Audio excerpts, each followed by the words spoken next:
봉도하신 말씀 마태복음 2장 1절에서 12절 말씀 중심에서 왕이신 예수님이라는 제목으로 함께 말씀을 통해 은혜 나누기를 원합니다. 성경은 모든 권세의 주권자는 하나님이시다라고 로마서 13장에서 말씀해 주십니다. 모든 권세는 다 하나님께서 정하신 바라 그렇습니다.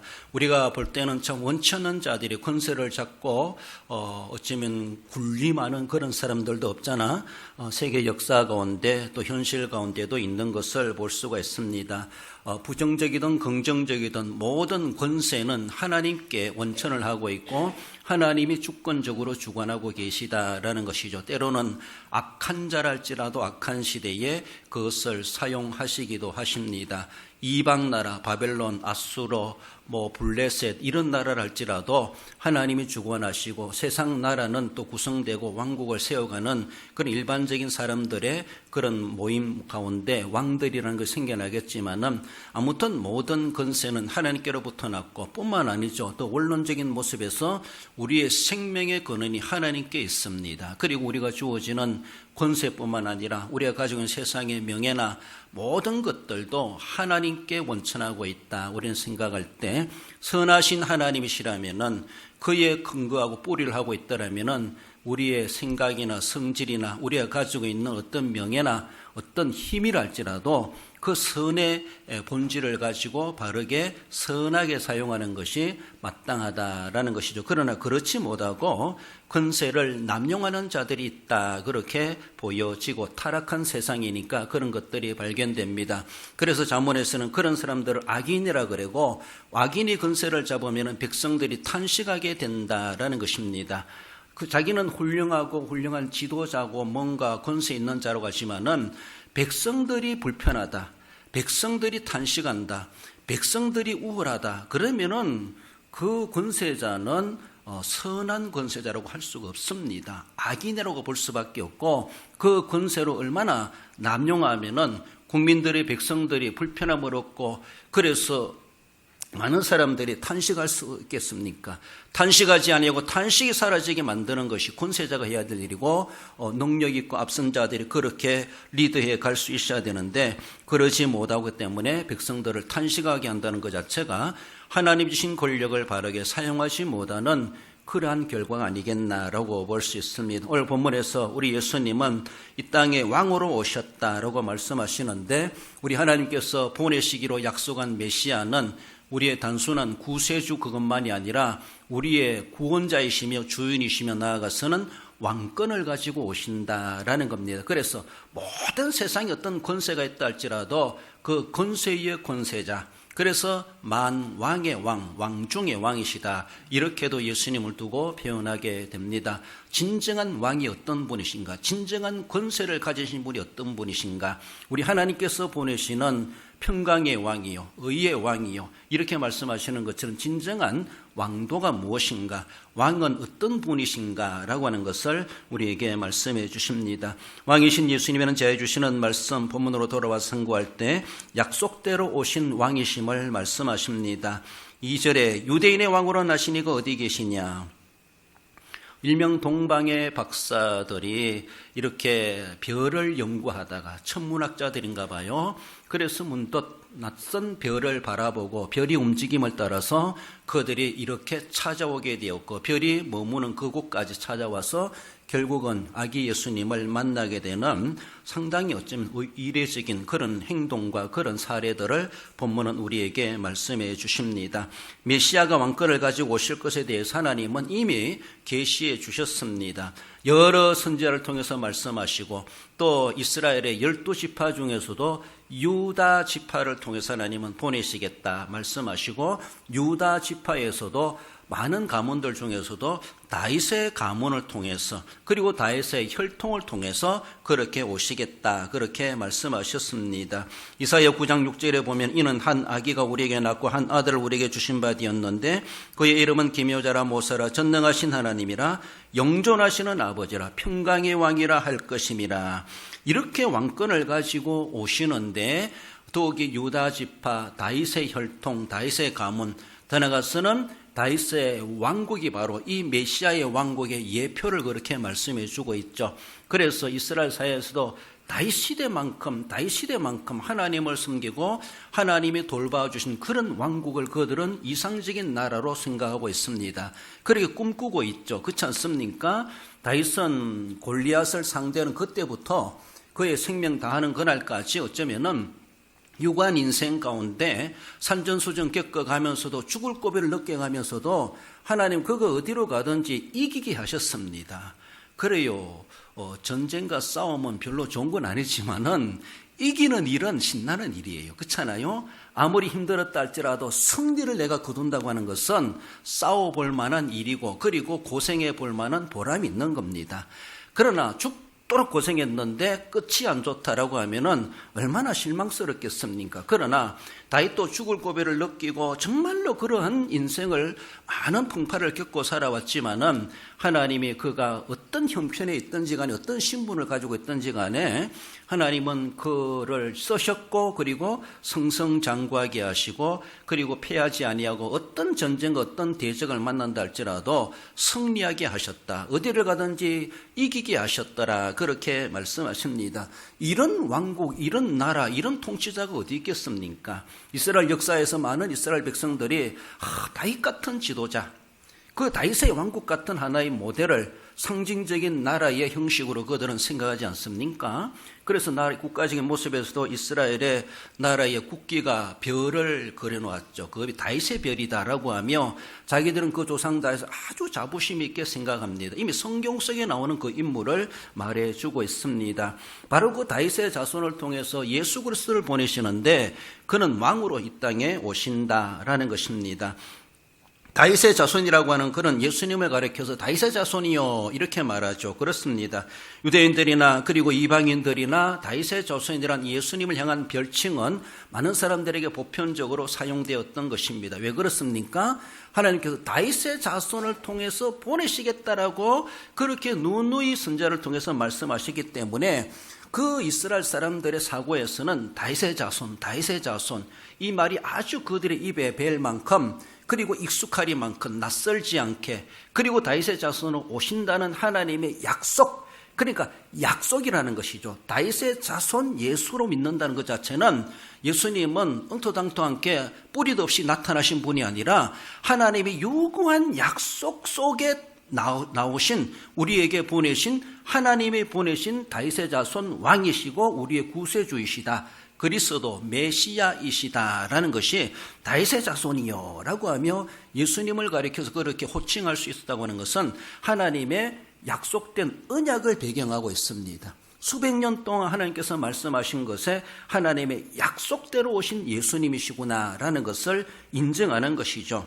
다윗의 자손으로 태어난 사람들이 많았겠죠. 그러면서도 다른 사람보다가도 다윗의 후손들 중에서 유명한 인물도 많았겠지만은 그러나 그들에게 공식적으로 다윗의 자손이라 붙이기보다는 예수님을 가리켜서 어떤 환자든지 어떤 다른 사람이든지 그런 사람들 예수님을 가리켜서 다윗의 자손이요 이렇게 부른다는 것은 바로 그가 하나님이 약속하신 구주로 보내심을 받은 자, 이사야서를 통해서 말씀해 주신 것처럼 기묘자라 모사라 전능하신 하나님이라 영존하신 아버지라 평강의 왕이라 바로 이분이시라는 것이죠.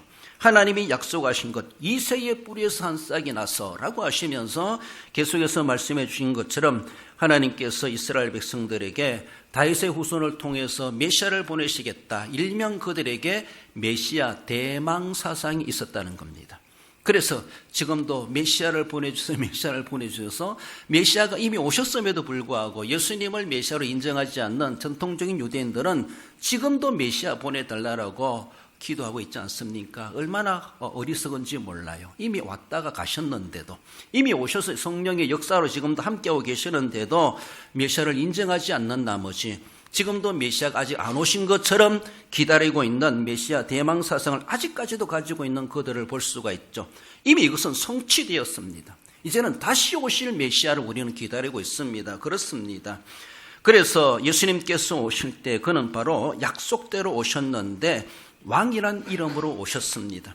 물론 그래서 왕이라고 해서 어쩌면 군림하는 그런 권세를 남용하여 백성들을 탄식케 하는 그런 권력자가 결코 아니라는 것이죠. 예수님을 가리켜서 허무할 만한 것이 없다 이렇게 표현할 만큼 예수님은 왕족으로 왕권을 가지고 이 땅에 오셨고 더 나아가서는 모든 왕 중에 왕이심에도 불구하고 이 땅에 오셔서 저분이 왕인가 라고 오해할 정도로 속된 말로 왕티를 내지 아니하고 내가 왕족이다 라고 하며 그렇게 폼나며 살아가지 않으셨습니다. 도리어 허무할 만한 것이 없다고 할 정도로 섬기기를 희생하기를 그리고 자기 백성을 책임져주는 선한 목자상을 가지고 양들을 위해서 목숨을 버리기까지 하는 그런 자세를 가지고 예수님께서는 그렇게 왕으로서의 본분을 그 사명을 감당해 가셨다라는 겁니다. 그래서 지금 권력의 주권자 우리 하나님께서 예수님을 우리의 왕의 아주 모델로 보여주시는데 세상의 모든 권세자들은 예수님께서 왕권을 가지고 이 땅에 오셨으면서 자기 백성들을 위해서 무엇을 어떻게 했는가를 그것을 하나의 이상적인 자신의 왕도로 삼고 그리고 자기의 어떤 통치 이념으로 삼고 해야 되죠. 자기 백성을 그들에 대해서 구원하러 오셨습니다. 자기의 몸을 대속의 뇌물로 내어주기까지 하면서 백성을 살리고 국민을 살리고 나라를 살리기 위해서 그들의 불평함을 해결해 주기 위해서 문제를 해결해 주기 위해서 왕으로 오셨음에도 불구하고 왕으로서 섬기기를 다했고 발시켜주고 희생하기를 다했고 낮고 천하고 사회적인 소외된 그들을 대해주기를 마다하지 아니하고 자기 백성의 생명과 그들의 영혼을 책임져 주기 위해서 그리고 책임자로서 그 시기한 사명을 잘 감당해내셨던 우리 주님이심을 볼 수가 있습니다. 그래서 유대인들 이스라엘 백성들은 메시아가 오시면은 우리 모든 영역의 문제가 해결되어서 우리를 세상 나라에서 속박에서 벗어나게 하시고 뿐만 아니라 세계 사람들이 메시아를 통해서 복을 받게 될 것이다 라고 하며 이런 메시아 대망사상 유대 이스라엘 나라의 아주 대표적인 고대 역사학자를 가리켜서 요세푸스라고 하는데 그분을 그렇게 해석하기도 합니다. 메시아가 오시면 이스라엘 백성들은 대망사상 속에는 우리가 완전히 제사장 나라 성민이 되어지고 그리고 감히 함부로 우리나라를 넘보지 못하고 이 이스라엘을 통하여서 오시는 메시아를 통하여서 온 세계 사람들도 복을 받게 될 것이다. 메시아 대망사상에 가지고 있는 그들의 의미를 보여주고 있습니다. 그렇습니다. 우리 주님께서 오셔서 우리의 육신적인 문제뿐만 아니라 우리의 영적인 문제 그리고 나뿐만 아니라 이 땅에 교회가 세워짐으로 인하여서 이 땅에 기독교가 들어옴으로 인하여서 많은 사람들을 깨우고 그런 사람들의 문제를 해결해주고 정말로 그들의 모든 필요를 채워주는 육신뿐만 아니라 영적인 문제까지 해결해 주시는 그것을 위해서 메시아를 보내주겠노라. 주님이 말씀하신 것처럼 그분을 기다리는 대망, 기다림의 자세가 믿음이 필요하고 그렇지만은 약속대로 하나님께서는 우리에게 메시아를 보내주신 것이 성탄이다라는 겁니다. 그 오셨지만은 그분은 아기로 오셨지만은 우리의 왕이 되시는 진정한 오신 약속대로 오신 우리의 왕이신 예수님을 말씀하십니다. 그러므로 우리의 개인적으로 우리의 가정, 우리의 삶, 우리 나라뿐만 아니라 우리 예수님은 나의 왕이십니다. 우리 가정의 왕이십니다. 이 나라의 왕이십니다. 그분을 왕으로 모시고 그 왕의 다스림을 받는 그래서 하나님께서 보내신 그 의미 그대로 바로 왕으로 모셔드리고 왕으로 인정하고 왕의 다스림을 받는 그것이 우리가 복된 삶이요 우리에게서 탄식이 사라지고 기쁨이 은혜가 넘쳐나게 하시는 하나님의 은혜가 충만하게 된다는 것을 말씀하십니다. 약속대로 오신 왕이신 예수님을 우리의 심령 속에 고이고이 모시고 순종해 가야 할 것입니다.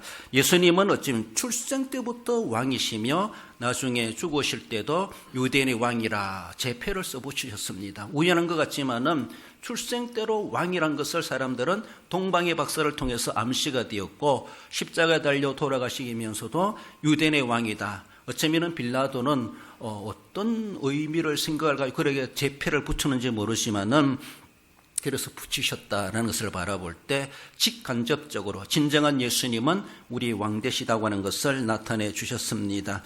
나아가서 그 왕 되시는 경배받으실 왕이심을 말씀하십니다. 2절 하반절에 보면은 우리가 동방에서 그의 별을 보고 그에게 경배하러 왔노라.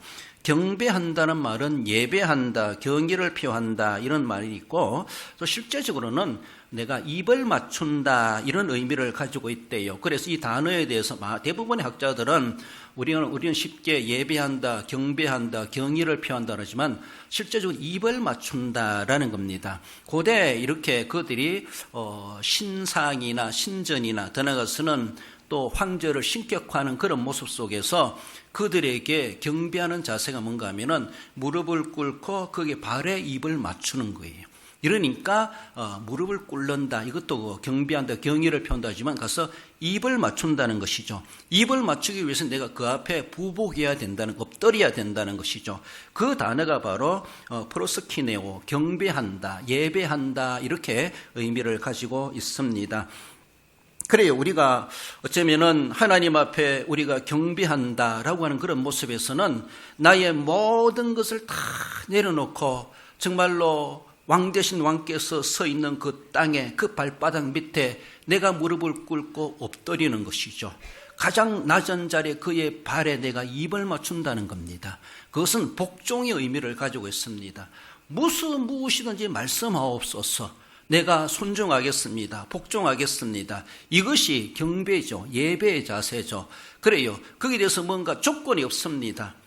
왕이 뭐라 한다 할지라도 어떤 지시를 내린다 할지라도 부당한 명령 같지만은 왕이 주시는 명령이라면은 왕이 하달하시는 것이라면은 내가 다 반드시 다 이루겠습니다. 거기에 끝까지 내가 충성하겠습니다. 어찌 목숨 걸고 충성을 맹세하는 거나 다를 바 없는 것이 경배한다라는 겁니다. 그 단어가 바로 동방의 박사들이 별을 보고 와서 그에게 경배했더라라고 하는 것. 인간적으로 보면은 아기 예수님 핏덩이에요. 그렇잖아요? 어린 애기죠. 그렇지만은 아주 고위층에 있고 학자이고 천문학을 연구하고 그리고 멀리 있다 하면서도 귀한 물건을 가지고 멀리 찾아와 가지고 아기 예수께 경배했다고 하는 것.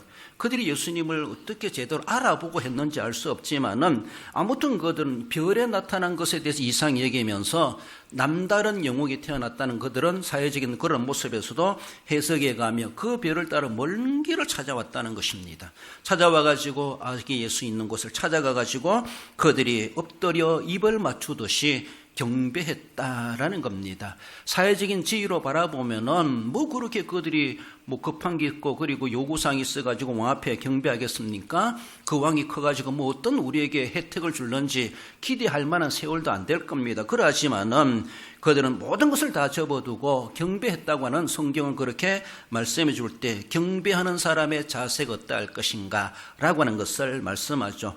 외적인 모습에서 그래서 그 앞에 입을 맞추기 위해서 내가 부복하는 그런 모습인 것처럼 내적인 모습에서는 진정한 경외심 그리고 겸손한 자세 그렇습니다. 그런 모습 속에서 내가 경배해야 될 대상이십니다. 나의 왕이십니다. 우리는 더 나아가서는 모든 왕들에게 다 경배하는 것이 아니라 유일한 나의 왕이십니다. 유일신관, 유일왕권 오직 예수님만이 나의 왕이십니다. 오직 하나님만이 예수님만이 경배받으실 대상이십니다. 이런 우리의 자세를 가져야 될 필요가 있죠. 아부하니라고 누구든지 건설자 앞에 무릎을 꿇고 저 자세로 나가라는 그런 것이 결코 아니라는 것이죠.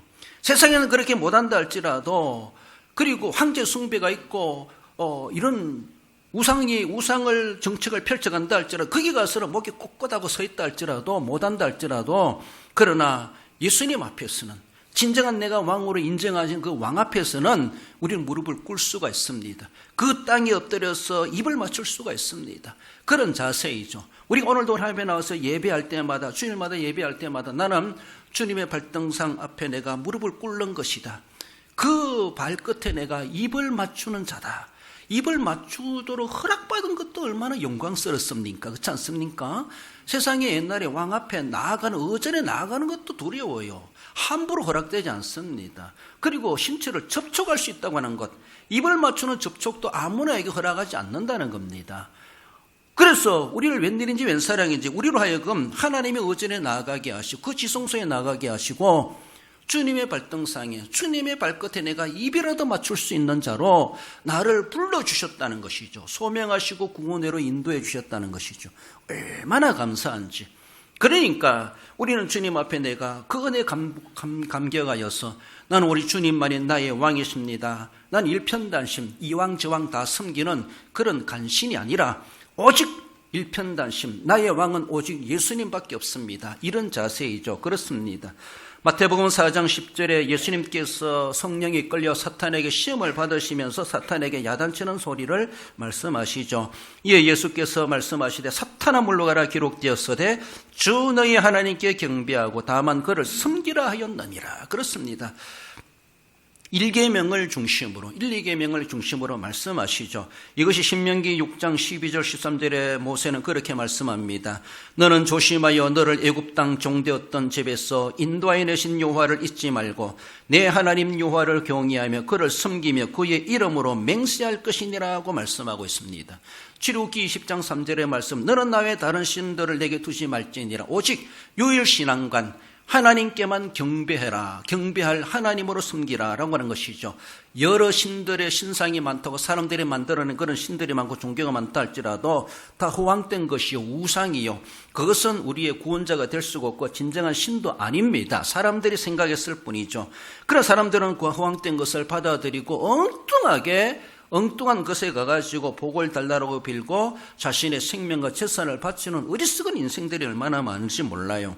그러나 진정한 참 오늘도 살아계시고 우리를 창조하시고 구속하시고 나중에 우리 모든 인생을 종합적으로 심판하실 하나님, 오직 그 왕권을 가지신 재판장이신 예수님 앞에 우리는 무릎을 꿇어야 되죠. 오직 그분만이 이왕저왕 다 섬기는 간신적인 신앙인이 아니라 오직 하나님만이, 오직 예수님 나의 유일한 구세주이십니다. 우리의 대성물이 되시는 분은 오직 예수님밖에 없어요. 예수님만이 우리를 위해서 구원해 주실 대속의 제물이 되셨고 하나님이 그 이름을 우리에게 주신 바 되었다고 말씀하고 있습니다.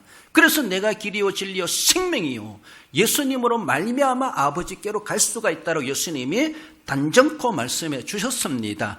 비슷한 것, 그래서 이성은 있다 할지라도 그런 것들 따라가는 것이 아니라 그게 현혹되지 아니고 분별력을 가지고 오직 예수님만이, 하나님께서 약속대로 경배받으실 왕을 보내신 분이 누구인가, 그분을 우리가 분명히 알아야 되고 그분을 만나야 되고 그분이 바로 예수 그리스도이시고 그분에게 우리는 엎드려 경배하는, 그분 앞에 무릎을 꿇는, 그분 앞에 납작 엎드리는, 그를 경외하고 겸손한 자세로 예배자로 나아가는, 바로 그렇게 경배받으시기에 합당하신 우리 예수님, 바로 그분이 나의 왕이시다라는 것이죠.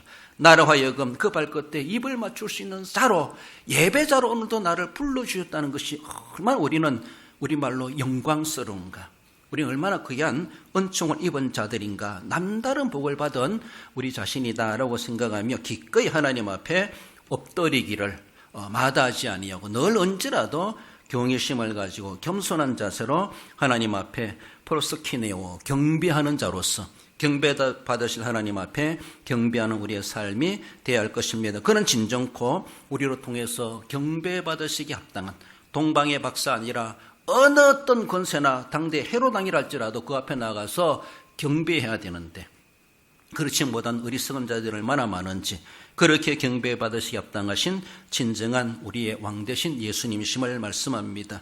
마지막으로 왕이신 예수님은 만왕의 왕이심을 말씀하십니다. 9절에 보면은 박사들이 동방에서 보던 그 별이 인도하여 가다가 악이 있는 곳 위에 머물러 서 있는지라 그들이 매우 크게 기뻐하더라. 별을 통해 인간의 중대사를 결정짓고 미래를 예견하는 것들은 인간 역사의 오랜 하나의 일들로 있었다, 그렇게 보고 있습니다. 정말로 우리는 그저 세상말로 별똥별을 하면 쓱 지나가는 별을 보긴 하는데 이 별은 그렇게 간 것이 아니라 어쩌면 천천히 사람들의 발걸음의 행보와 함께 속도와 함께 그렇게 움직이지 않았겠나, 그렇게 볼 수가 있습니다. 그러니까 평소에 보지 못한 별이 실제로 나타났다는 겁니다. 이것을 뭐 과학적으로 천문학적으로 뭐 어떻게 다 증명하거나 그거보다가도 오늘 나는 그걸 과학으로 또 증명해내는 그런 말도 하기도 하는데, 이건 하나님이 특별한 계시로 해주시는 것이기 때문에 지금 하나님이 무엇을 못하시겠습니까?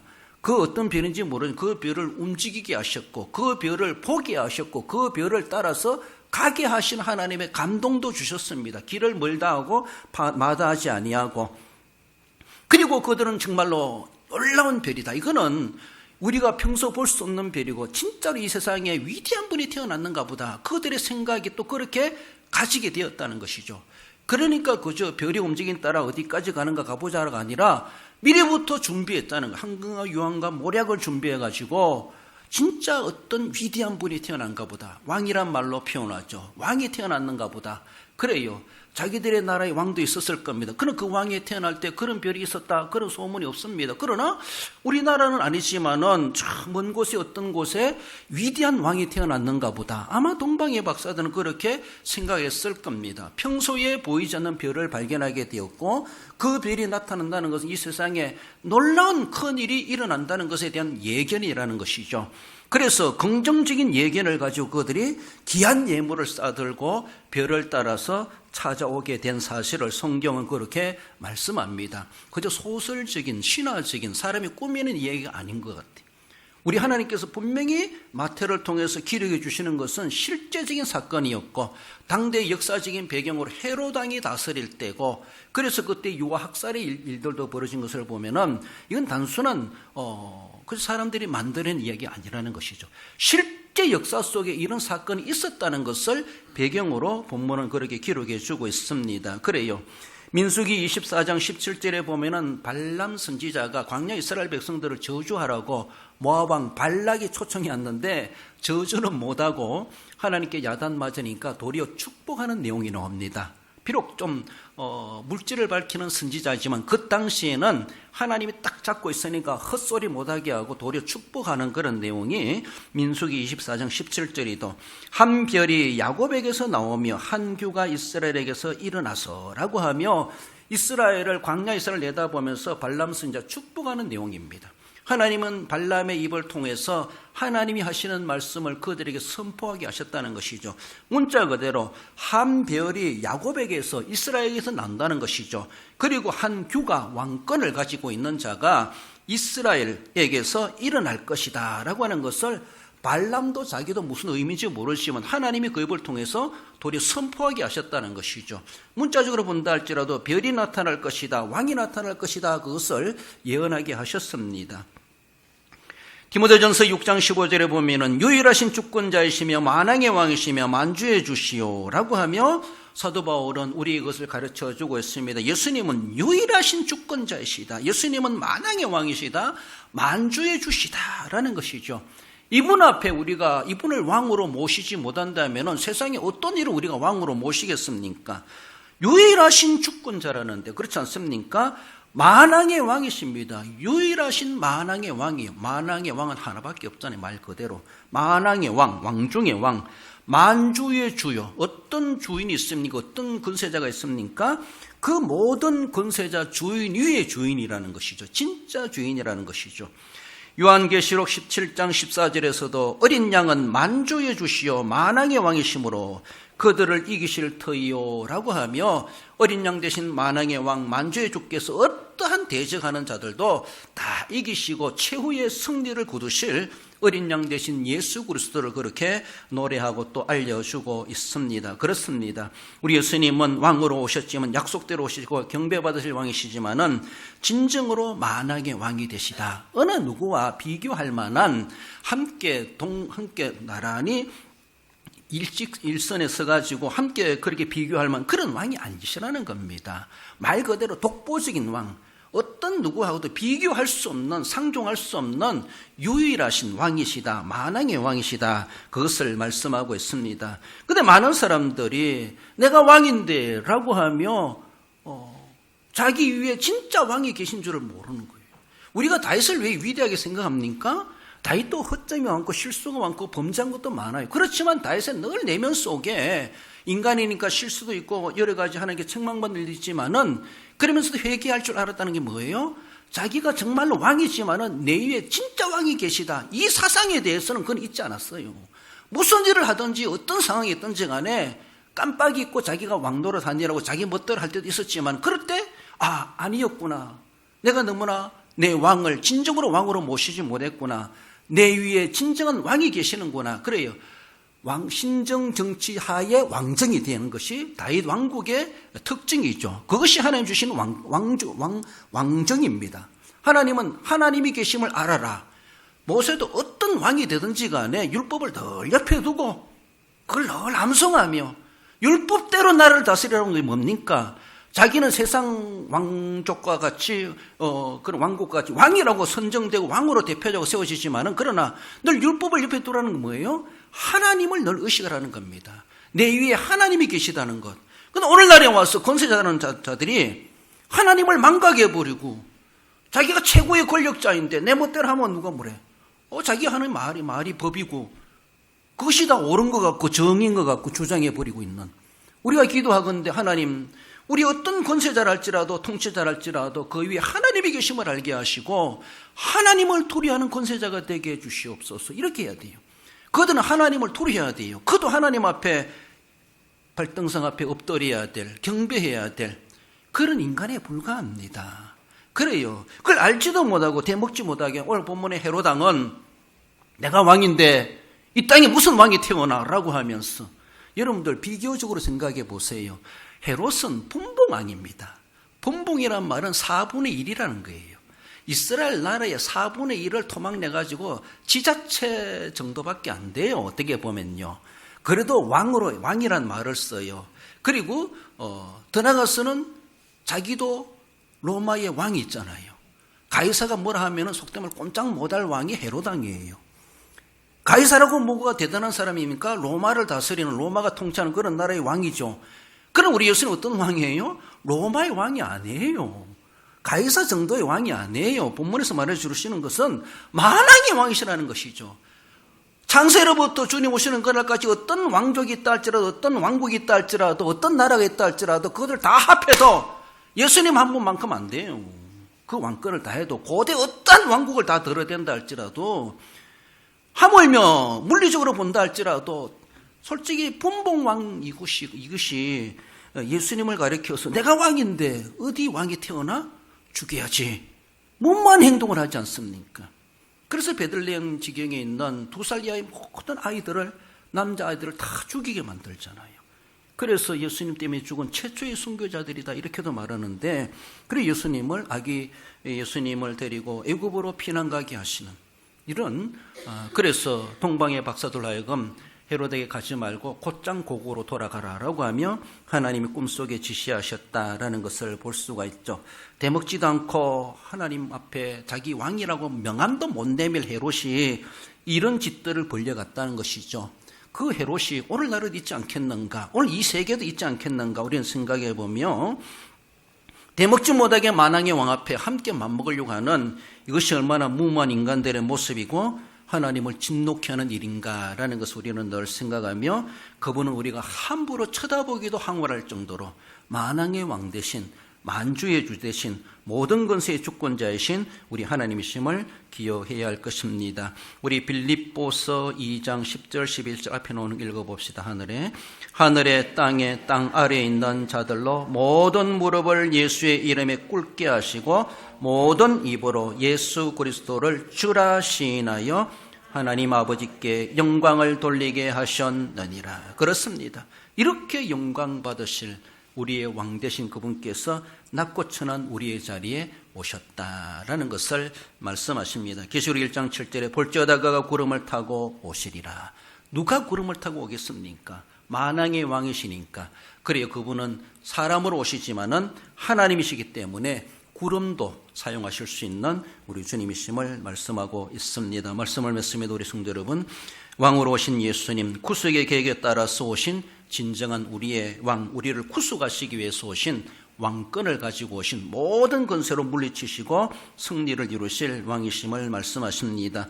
경배받으시기 합당하신 우리의 왕 되신 예수님이십니다. 늘 주님의 발 앞에 입을 맞추기 위해서 엎드리고자 하는 늘 그런 자세로 경외심과 겸손한 자세로 하나님 앞에 경배하는 우리의 삶이 되어야 할 것입니다.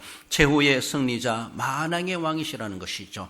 왕이시면서 패하면 무슨 소용이 있겠습니까? 어떤 나라 어떤 대적들도 다 이기시고 최후의 승리자이시기 때문에 그래서 만왕의 왕이시다라는 것을 말씀하시고 진정한 알파요 오메가적으로 만왕의 왕 되신 예수님을 우리는 기억하며 모셔드려야 할 것입니다. 왕이신 예수님께 늘 복종하는 자세로 주님 앞에 예배하고 헌신해 가시기에 부족하지 않고 이 땅에 오셔서 우리를 위해서 모든 것을 내어주신 주님을 오심을 맞이한다라면 하나님, 내 남은 인생의 주님을 위해서 주님처럼 내가 온전히 헌신하며 살겠습니다. 성탄을 맞이하는 진정한 감사와 은혜에 또한 보답해 가고자 하는 그런 자세로 귀한 복을 또 하나님 앞에 충성을 결단한 우리 모든 성도 여러분들 되시기를 주님의 이름으로 축원드립니다.